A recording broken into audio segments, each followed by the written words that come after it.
Prof. Alex Nina ensina. Nossa aula de hoje é sobre a evolução do pensamento administrativo, teorias e abordagens da administração. Então, aqui um breve sumário da aula. Nós começaremos com uma introdução. Depois, nós falaremos de cada abordagem. São 7 abordagens, incluindo a abordagem científica, humanística, neoclássica, estruturalista, comportamental, sistêmica, contingencial e, por fim, uma conclusão com quadro sintético. O objetivo geral é compreender as contribuições e a evolução das diversas teorias administrativas. Os objetivos específicos são entender as mudanças na concepção de homem ao longo da evolução do pensamento administrativo, conhecer as origens de princípios administrativos, como funções, liderança, sistemas organizacionais, entre outros, e reconhecer a aplicabilidade de preceitos de diferentes teorias administrativas às organizações atuais. Então, introdução. A administração, pessoal, é a ciência que estuda as organizações. E organizações é a soma de pessoas e recursos visando um resultado. Então, esse é o objeto de estudo da administração. Então, bem tranquilo. Um típico exemplo de organização são as empresas. As empresas, as pessoas e recursos visando o resultado. Mas os órgãos públicos também têm pessoas e recursos e visam o resultado. Então, não é só empresas, tá? E organizações existem desde os primórdios da humanidade. E, desde essa época, é possível visualizar muitas técnicas administrativas. Então, aqui, olha, no primórdio da humanidade, vou colocar só essa parte aqui, ó. Você tinha os homens caçando, tendo que se organizar com o objetivo, por exemplo, de matar um mamute e alimentar a tribo. E você tem livros até antigos que falam várias técnicas de estratégia, como a Arte da Guerra de Sun Tzu, que até hoje é utilizado. Apesar disso, o marco científico para o aparecimento da administração foram os estudos de Taylor e Fayol do final do século XIX. Então, apesar de técnicas administrativas serem usadas há muito tempo, é só no século XIX que ela vai se estabelecer como ciência. A partir de então surgem as teorias administrativas, as quais são agrupadas em diferentes abordagens, de acordo aqui com o Chiavenato 2020. Né? O principal autor de administração no Brasil, ele tem um livro Introdução às Teorias Administrativas, que tem várias edições, e a mais recente de 2020. Então vamos falar aqui primeiro da abordagem científica. A abordagem científica tem duas grandes teorias. A administração científica é a abordagem clássica aqui, na verdade. Né? O nome é abordagem clássica, que inclui a abordagem científica de Taylor e a teoria clássica de Fayol. Então, Taylor foi um pesquisador, um pensador ali americano, e ele tem seu principal livro, que é o Princípios da Administração Científica, escrito em 1911. Então, preconizava que o chão da fábrica tinha ênfase nas tarefas e era uma administração feita de baixo para cima. Já Fayol, ele é o principal autor da teoria clássica, ele fez isso na França, ele é francês. Na verdade, ele fez na França, né? Ele criou na França, mas ele não é francês de origem. Aí você tem o principal livro dele, Administração Industrial e Geral, de 1916, em que ele aborda a ideia de funções administrativas, tem uma ênfase na estrutura, e ele tem a concepção da administração de cima para baixo, ou seja, do nível mais estratégico para o operacional. É importante a gente dizer algumas coisas aqui. Primeiro, eles trabalharam praticamente no mesmo período, tá? Só que paralelamente, não teve um diálogo entre um e outro. Eles fizeram duas teorias parecidas em alguns aspectos, por isso que falam uma mesma abordagem, mas diferente em outros. E também, assim, eu vou colocar aqui em cada abordagem os livros principais dos autores, só que vocês têm que entender uma coisa. Não é que porque o livro é de 1911 que a teoria surge em 1911. Na verdade, o Taylor, ele até teve um livro antes desse, que é o Shop Imagination, de 1903, mas assim, já é o acúmulo de estudos, esse é o principal livro dele. Então, a teoria mesmo, ela vai surgir aí uns 10 ou 15 anos antes do livro. O livro, ele é o compilado de tudo que vem acontecendo. Sempre é isso, tá? Não só na administração. Então, o livro, ele vai refletir sobre os últimos anos. Então, embora o livro seja de 1911, a gente já pode falar que a administração científica surgiu no final do século XIX. Beleza? Então vamos lá. Primeiro, a administração científica. Quais foram os problemas identificados por Taylor? Primeiro foi a falta de padronização. Os operários não seguiam as mesmas técnicas para a execução das tarefas. Depois, a vadiagem sistêmica, que é consequência de salários não baseados na produtividade. Então, cada um fazia da sua forma. A vadiagem sistêmica é assim, pessoal. Todo mundo recebe o mesmo salário, só que uns produzem mais do que o outro. O que vai acontecer se você está numa empresa e você está se esforçando pra caramba e seu colega que nem está se esforçando, você vê ele fazendo corpo mole, ele está recebendo o mesmo salário que você? Na prática, isso incentiva você a não se esforçar também. Então acaba que a vadiagem ela se espalha por todo o sistema. Desconhecimento da gerência. Então a gerência não sabe a rotina do trabalho e o tempo necessário para cada tarefa. É isso que o Taylor propôs, né? Que se estudasse a que a gente chama de ergonomia. Então, as soluções: padronização, estudo ergonométrico dos trabalhos mais eficientes. Essa foi a primeira proposta de Taylor. A superespecialização. Cada trabalhador se limitava apenas à execução do mínimo da tarefa possível. Tá? Aí, cada um realizando a mesma tarefa durante muito tempo, você tinha um aumento na produtividade. E evitar a fadiga, causada por movimentos inúteis, horas excessivas e más condições do ambiente de trabalho. Então, isso deixava o trabalhador fatigado e, ao longo prazo, isso era problemático para a produtividade. A ideia que o Taylor propôs foi o homem econômico, que é movido à recompensa financeira, aquela ideia de você atribuir aspectos meritocráticos para os benefícios, ou seja, você pagar mais quem produz mais. Isso acaba estimulando. Por exemplo, até hoje é aplicado nas comissões, nas lojas de venda. Quanto mais o vendedor vende, mais ele ganha. Aí tem a teoria clássica do Fayol. E ele apresenta começa com a questão de funções básicas da organização. Que funções das organizações? Ou funções organizacionais. Né? Vou colocar aqui, organizacionais.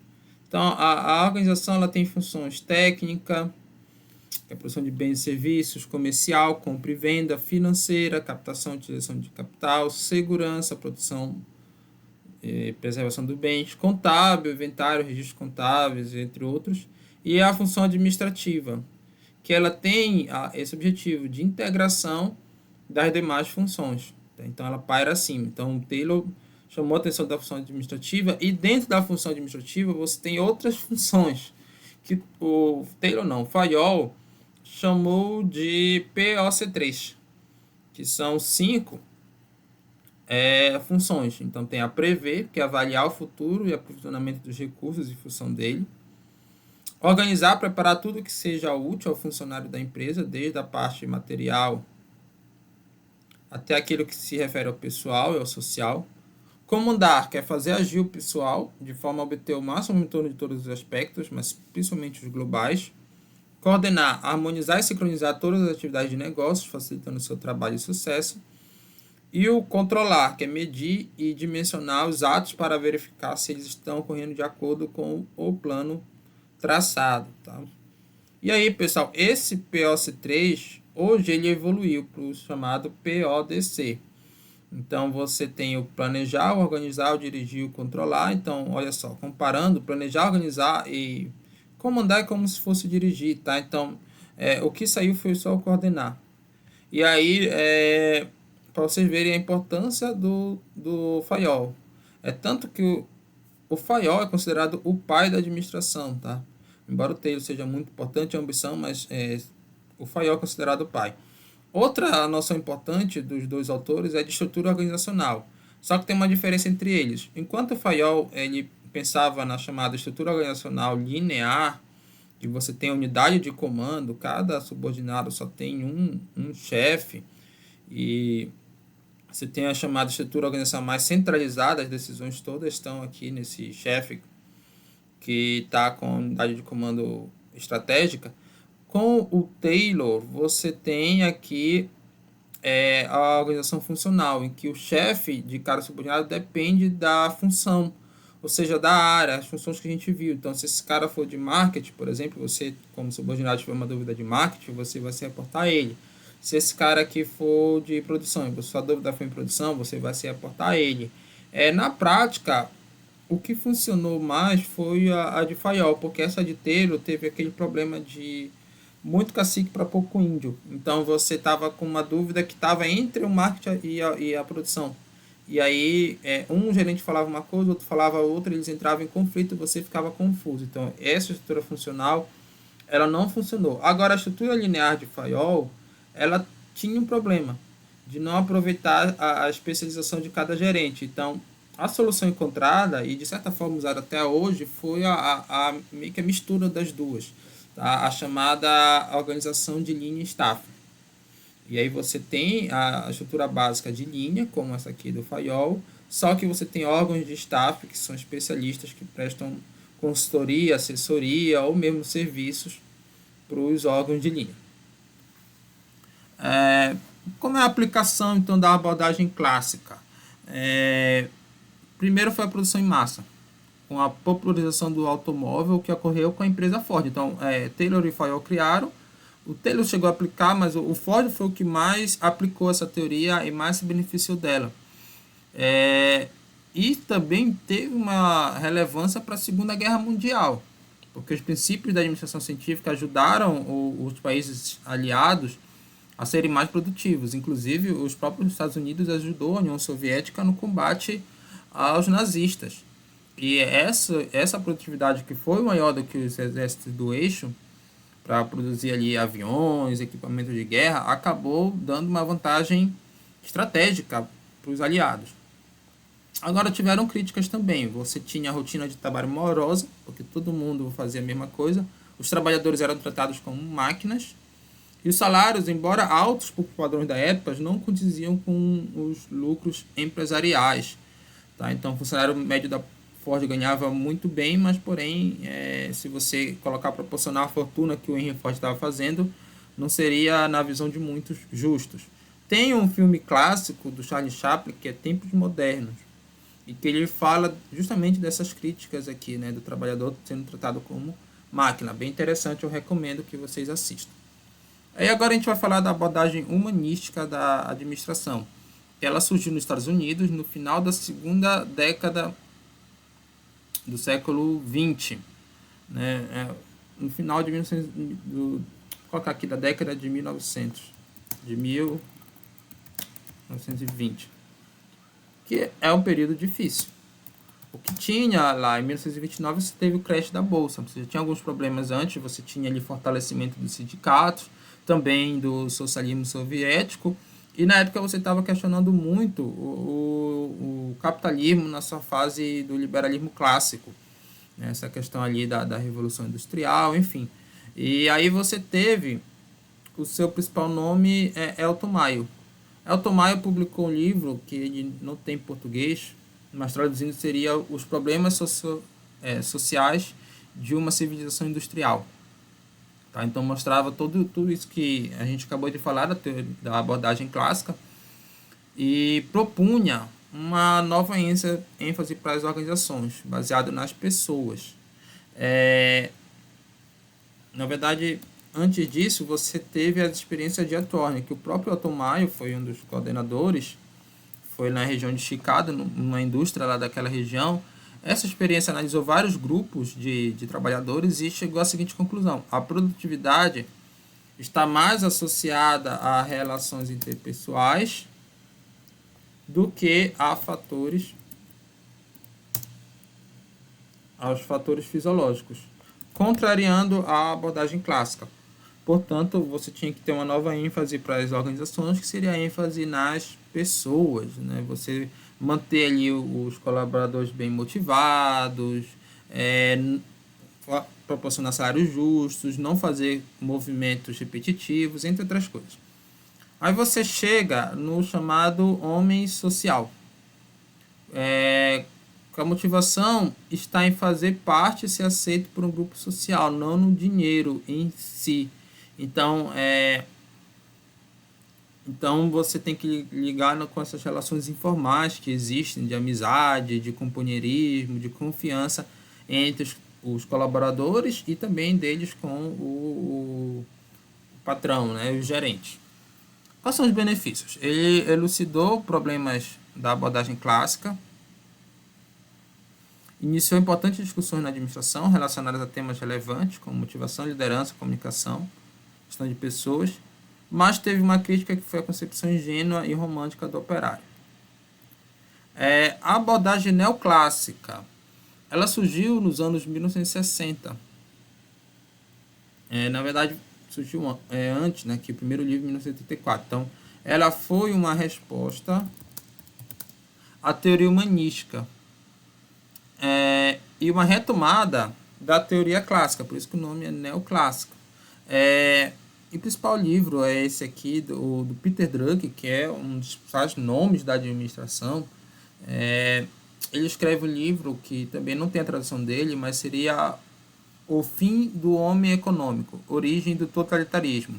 Esse livro, o título dele é uma sátira, porque ele diz assim, o que é que os autores da teoria humanística propunham? Que você não tinha que ter mais homem econômico. E o Peter Drucker disse que essa proposta de você banir completamente o homem econômico acabou levando aos sistemas totalitaristas, como o nazismo e o fascismo. Ele faz o raciocínio dele, mostrando que e chega assim de conclusão, olha, o pessoal da teoria humanística, eles estão sendo muito românticos, de que só valorizar o funcionário, vamos esquecer a parte lá da meritocracia, tudo bem que a organização não é só isso, né? Não é só o homem econômico, mas também você ignorar completamente esse homem econômico leva a problemas, inclusive de ordem social. Então ele publica esse livro em 1939. Apesar disso, né, essa retomada ela não acontece só com Drucker. Então a escola neoclássica, pessoal, não é uma escola bem definida. Na verdade, esse conceito ele vem mais mesmo com Kievenato. Os autores estrangeiros não usam esse termo. Mas o Kievenato ele coloca para a gente uma série de autores que fazem parte dessa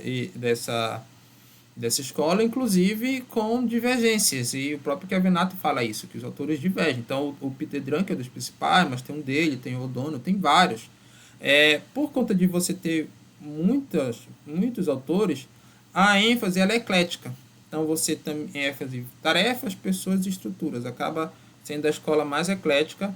Muitas coisas são usadas até hoje e você tem algumas contribuições que foram feitas ou consolidadas pela teoria neoclássica. Então você tem a gestão da qualidade, com foco no cliente, o planejamento estratégico, a noção de níveis organizacionais, de certa forma vem daí, o chamado ciclo PDCA, plano do Check Act, a estrutura organizacional veio com Fayol, né? A administração por objetivos, a departamentalização. Então, alguns exemplos aí de ferramentas administrativas que surgiram nessa época. A concepção do homem na neoclássica do homem organizacional e administrativo. Então, é um ser racional, social, que busca tanto objetivos individuais como organizacionais. Aí a gente passa, pessoal, para a abordagem estruturalista. E tem duas grandes teorias, a teoria burocrática e a teoria estruturalista.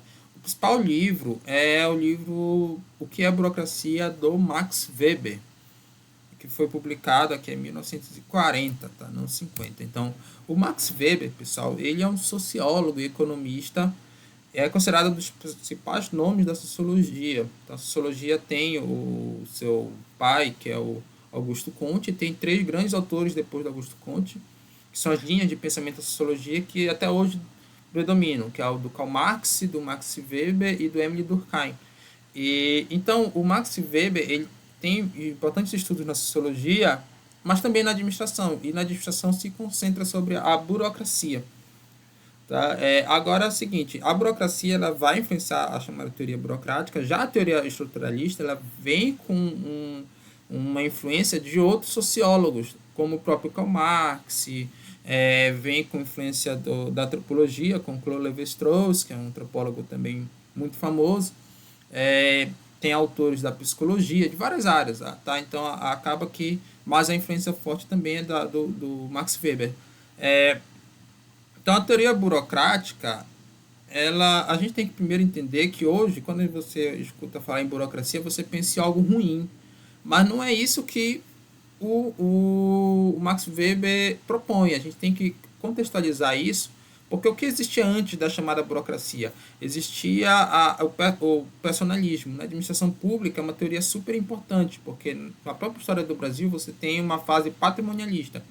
Por exemplo, quando você abriu um concurso público, aliás, não abria esse concurso público. Quando tinha uma vaga no setor público, era simplesmente ali os amigos, os familiares dos gestores públicos, que geralmente eram vinculados até à monarquia no período anterior, que pegava aquela vaga, era chamados amigos do rei. Você não tinha o processo de concurso público, que seria menos parcial nesse sentido, entre outras medidas que a teoria da burocracia traz para as empresas e também para as instituições públicas. Então, quais são as características?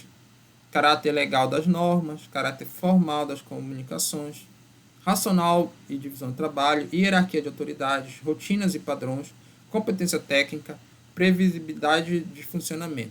Então a ênfase está na estrutura organizacional. Por isso que essa teoria também ela é muito próxima da teoria clássica do Fayol, né, com essa ênfase nas estruturas, mas acaba sendo um aprimoramento de qualquer forma. Aí você chega na teoria estruturalista, que é um desdobramento da burocracia, e com uma aproximação à teoria das relações humanas, porque até então você tinha dois grandes blocos ali da administração, o pessoal da teoria das relações humanas com o pessoal da abordagem clássica, neoclássica e também da burocracia, e eles estavam brigando.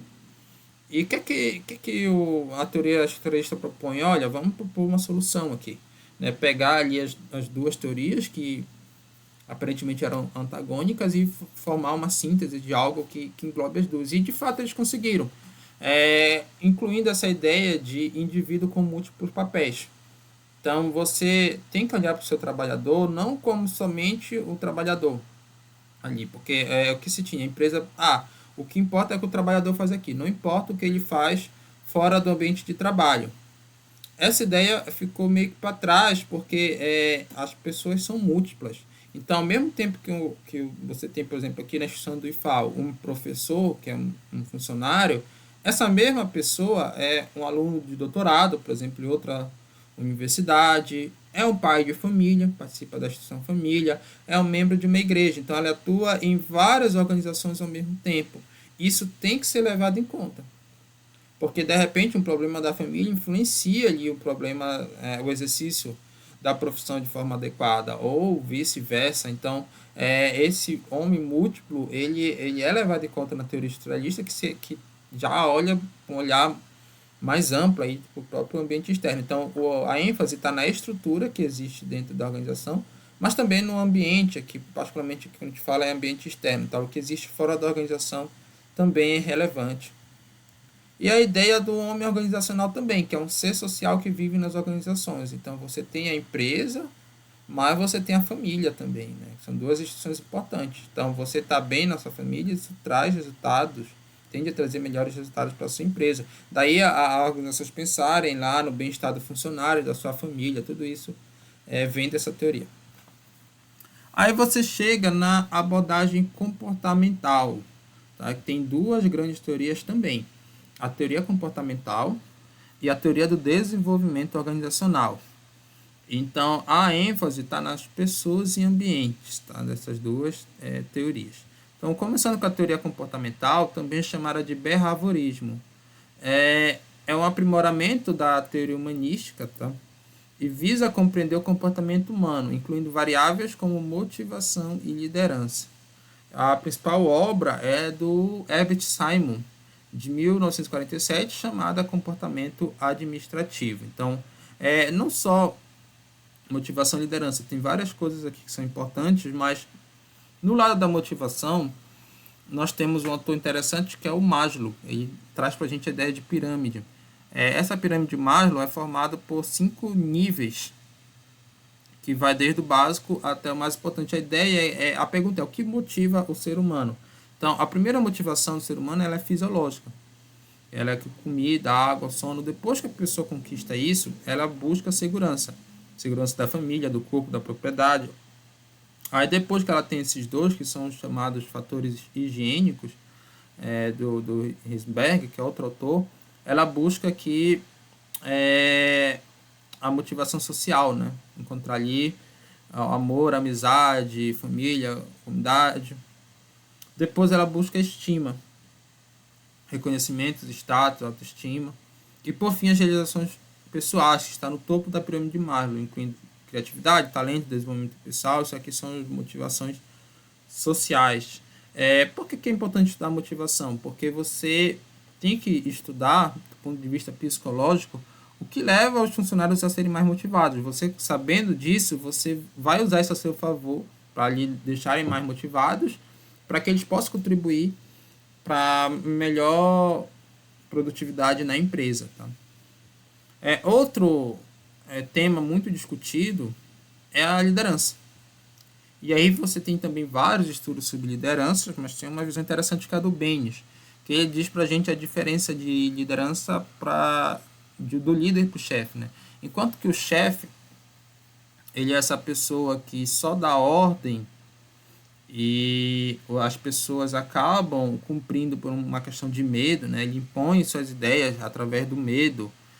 O líder não. O líder é a pessoa que motiva e faz o trabalho junto com os funcionários e dá exemplo. Tá? Isso acaba... o que ele está por trás não é o medo, né? A forma dele persuadir, e sim o próprio reconhecimento. É como se eu passasse aqui uma atividade para vocês e eu fosse aqui para o seu carrasco. Se vocês não fizerem, começasse a gritar, tal. O que acontecesse? Se eu fosse embora da sala por um tempo, vocês não iam fazer, não iam se motivar. Agora, se eu sou um professor que tem mais diálogo, que mostro aberto, provavelmente isso vai motivar mais vocês aqui na sala. A outra teoria é do desenvolvimento. Desenvolvimento organizacional, tá? Organizacional. Então, visa planejar a mudança da cultura da organização. Foco na mudança organizacional, tanto na questão técnica como na questão cultural. Aqui, pessoal, tem um conceito que é importante, que é de cultura organizacional. Cultura organizacional é a identidade da organização.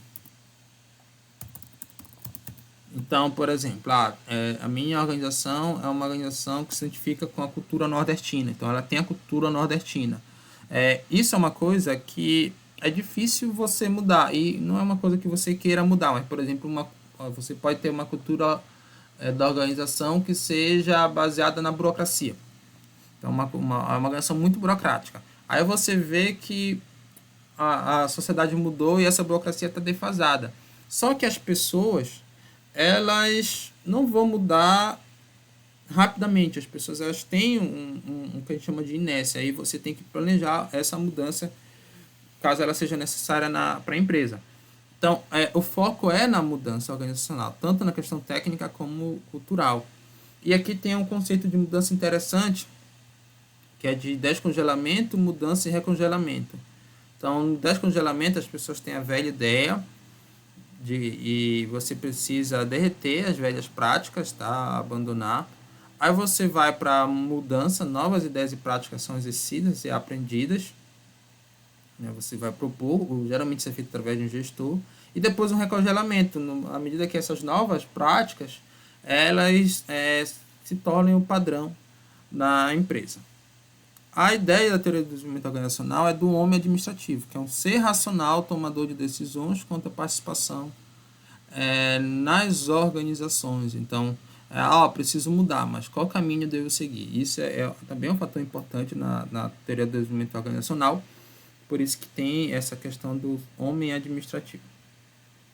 A gente chega na abordagem sistêmica. A abordagem sistêmica, pessoal, é uma adaptação da teoria interdisciplinar de Ludwig Bertalanffy à administração. Então, esse autor ele é um biólogo que ele publica em 1950 uma obra clássica que é a Teoria Geral de Sistemas.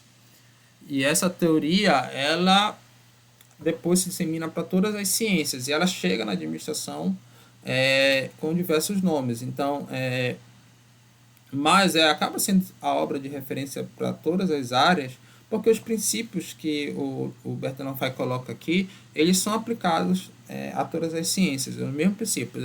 Começa pela ideia de sistemas. Sistema é o conjunto ordenado de elementos que se encontram interligados e interagem entre si, tá? E a ênfase está no ambiente, porque esse sistema ele vai estar no ambiente, então a gente precisa também relacionar esse sistema com o ambiente para que ele tenha o melhor proveito, para que ele tenha melhor produtividade, enfim. A gente precisa entender que existem diferentes tipos de sistemas, existem sistemas fechados e abertos, e você também vai ter sistemas não orgânicos e orgânicos. E aqui a teoria dos sistemas, ela começa a olhar para a abordagem clássica e ela vê que a abordagem clássica, ela olha as organizações como sistemas fechados não orgânicos. Ao passo que a abordagem sistêmica, ela propõe aqui que se visualize as organizações como sistemas abertos e orgânicos, com princípios que são válidos para os próprios seres vivos, já que o Bertrand Fay ele vem lá da biologia, tá? E aí, quais são essas características dos sistemas abertos e orgânicos que são importantes? A primeira delas é que eles possuem limite físico ou material. Por exemplo, uma célula, é considerada a menor unidade da biologia, ela tem ali seu limite. Né? Tem o que tem dentro dela, que são os orgânulos, e tem o que tem fora. Então, você precisa delimitar aqui tudo o ser vivo, né? Toda a unidade viva. A passo que a organização também ela vai ter seus limites. Só que é o que a gente chama de ambiente interno. Só que esse limite ele vai estar interagindo com o ambiente externo aqui. Né? O ambiente interno você tem a produção, o marketing, as próprias pessoas. No ambiente externo você vai ter variáveis como a economia, a sociedade, a tecnologia, a cultura, a política, enfim. Aí, a segunda característica é que apresenta um metabolismo interno, resultante do fluxo contínuo de matéria e energia. Então, nós temos o nosso ambiente interno, ele recebe os inputs de energia e matéria e produz output, mas boa parte da energia e matéria a gente usa para o nosso próprio desenvolvimento. Exemplo aqui da espécie, né? Você vai crescendo ao longo da sua vida, né? Até atingir a fase adulta. Então, você tem que ter sempre esse fluxo contínuo de matéria e energia. De onde é que vem essa energia para a vida na Terra? Vem do Sol. Então, o Sol traz energia, depois as plantas convertem e os outros animais também absorvem das plantas. No geral, esse é o ciclo. E nas empresas, você também vai ter esse processo de inputs e outputs, que é entradas e saídas. Tá? Você vai ter aqui os processos de transformações. A ideia é que você vai usar isso como um próprio serviço, para poder fazer com que a empresa cresça. Então, você vai ter ao longo também das entradas e saídas fluxos de retroalimentação para o alcance dos objetivos organizacionais. Outra característica é que os sistemas vivos são compostos de subsistemas, ao mesmo tempo que são subsistemas de um sistema maior. Né? Ficou confuso, mas olha só vocês pensarem que a biologia ela tem vários olhares para a vida, né? Desde do DNA, que nem é considerado vida, até as células, desde o átomo até, né? Até o DNA, as células. Aí você chega aqui da célula para os tecidos, para os organismos, para a população. Né? Você tem aqui o organismo é um indivíduo, a população já é um grupo de girafas. Aí tem o ecossistema, que é composto por mais de uma espécie, né, em equilíbrio, e a biosfera, que são todas as espécies, toda a vida na Terra. Né? Lembrem das aulas de biologia, então você está olhando para diferentes lentes dos seres vivos. Né? E aí, o que acontece? A célula ela faz parte de um sistema que é o tecido. O sistema faz parte de outro sistema que é o organismo. Então, a gente pode dizer também que o organismo é dividido em vários subsistemas que são os órgãos, né? Primeiro, e os órgãos divididos em tecidos. E aí você tem esse olhar de sistemas e subsistemas. A mesma ideia vale para a organização. A organização está aqui, olha, ela é um sistema. Dentro dela você tem outros subsistemas, mas ela interage com outros sistemas, são outras organizações. Aqui podem ser os fornecedores, podem ser os clientes, e os próprios subsistemas também interagem com outros subsistemas de outras organizações. É uma ideia bem complexa, mas acho que o básico dá para vocês compreenderem. E tem uma máxima na teoria dos sistemas que diz o seguinte: o todo é maior do que a soma das partes. Então está dizendo para a gente que essa organização não é simplesmente, essa organização aqui maior não é simplesmente a soma dessas menores, desses subsistemas, porque existem as interações entre eles, e essas interações acabam trazendo o que a gente chama de sinergia para os sistemas. Outra característica é que as interações determinam o mecanismo de feedbacks positivos, retroalimentação e feedbacks negativos, tampão. Na natureza, nós temos relações entre variáveis, como por exemplo CO2 e temperatura. É um feedback de retroalimentação. À medida que, de acordo com a literatura que predomina de mudanças climáticas, quando você aumenta a quantidade de CO2 na atmosfera, você aumenta a temperatura, e quando você aumenta a temperatura, você aumenta o CO2 na atmosfera. Isso fica um ciclo vicioso que faz com que a gente tenha hoje as mudanças climáticas. Mas você também tem situações de tampão. Por exemplo, a temperatura aumentando e o suor dos mamíferos. Por que a gente soa? A gente soa porque para controlar, né? Para dar ali o conforto térmico, né? Para o nosso organismo. Quando está muito calor, a gente soa por conta disso. E em sistemas complexos, a interação envolve mais de um elemento. Agora, isso também é aplicado a empresas. Né? Se, por exemplo, a empresa está endividada e ela começa a estar mal gerida, ela está mal gerida por conta de estar mal gerida, ela fica endividada. Estando endividada, isso prejudica a gestão, fica um ciclo vicioso.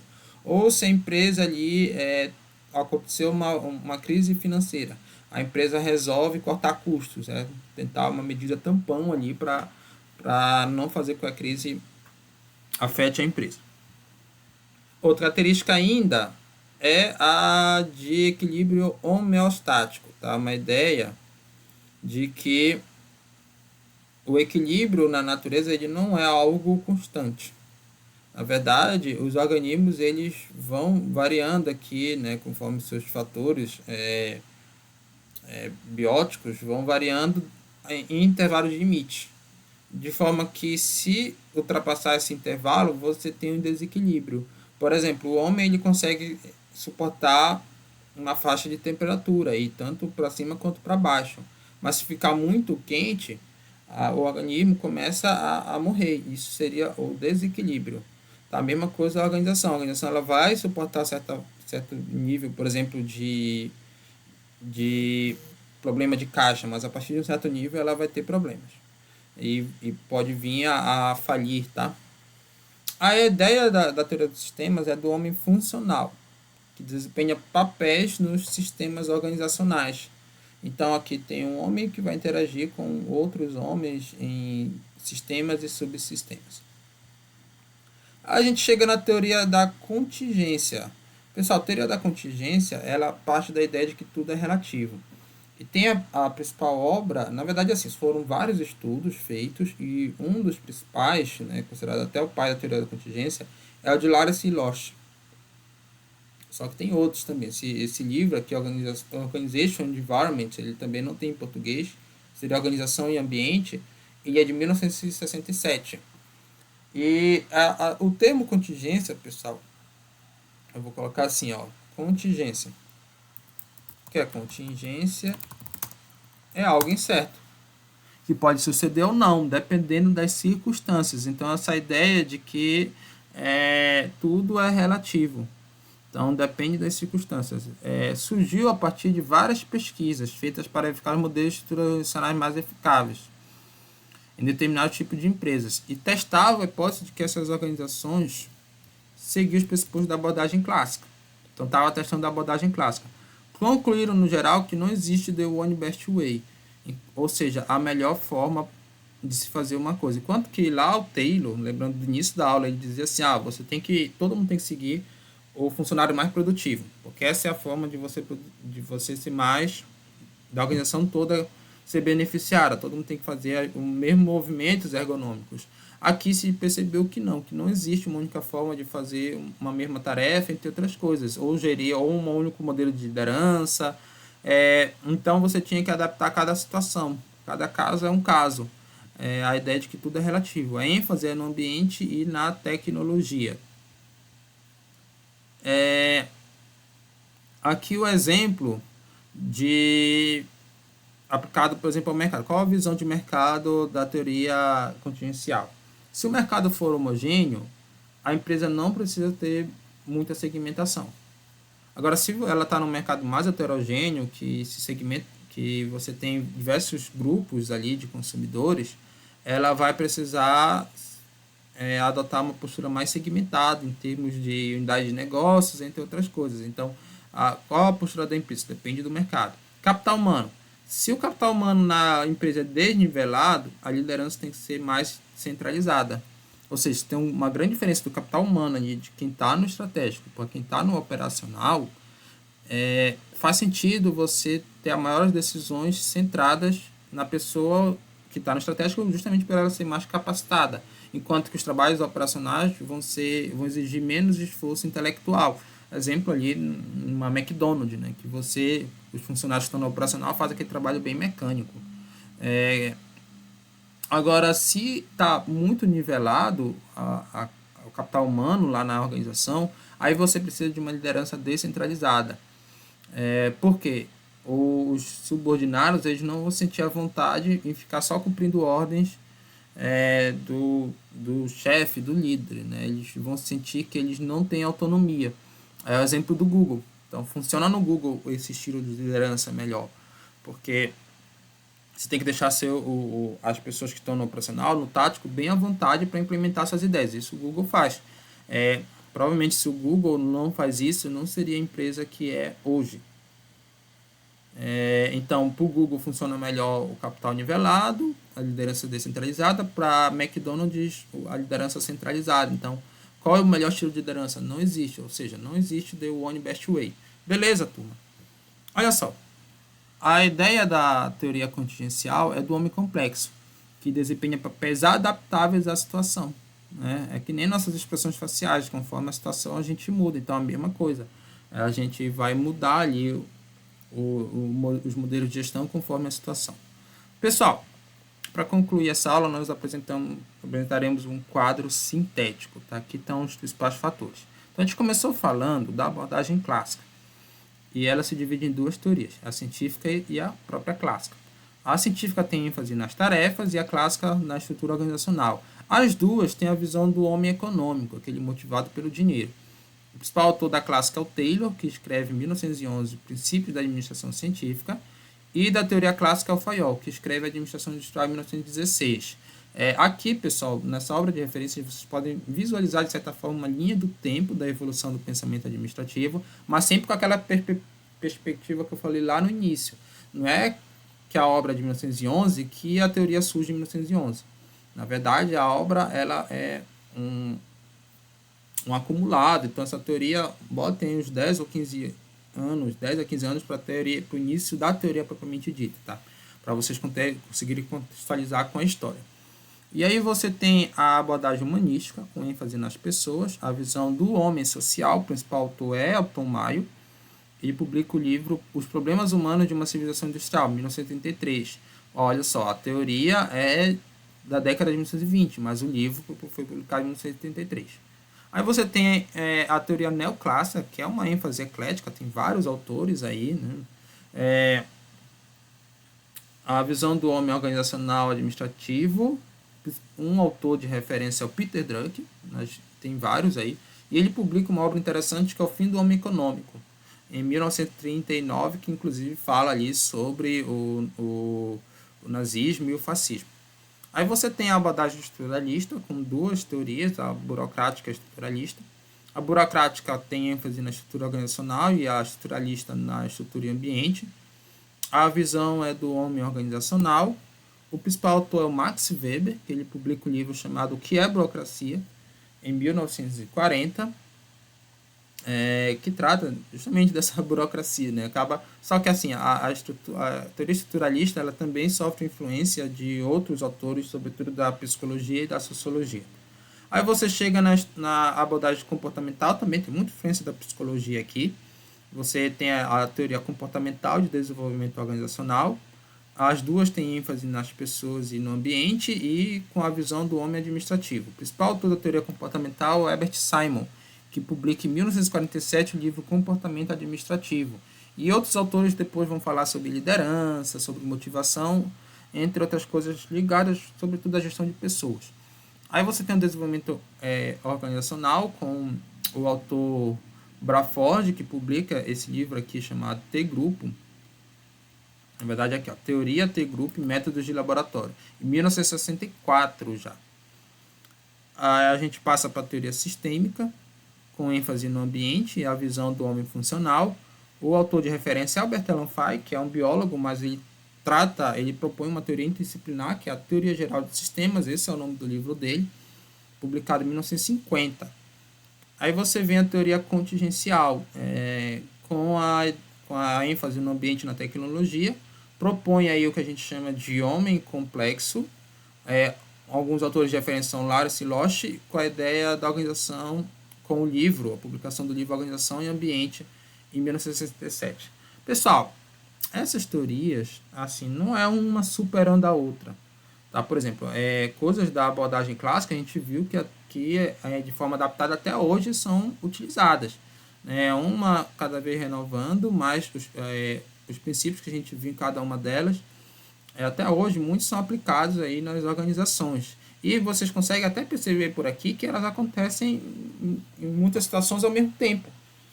A burocracia está aqui, ao mesmo tempo que está também ali a humanística, elas estão discutindo, os principais autores, a neoclássica.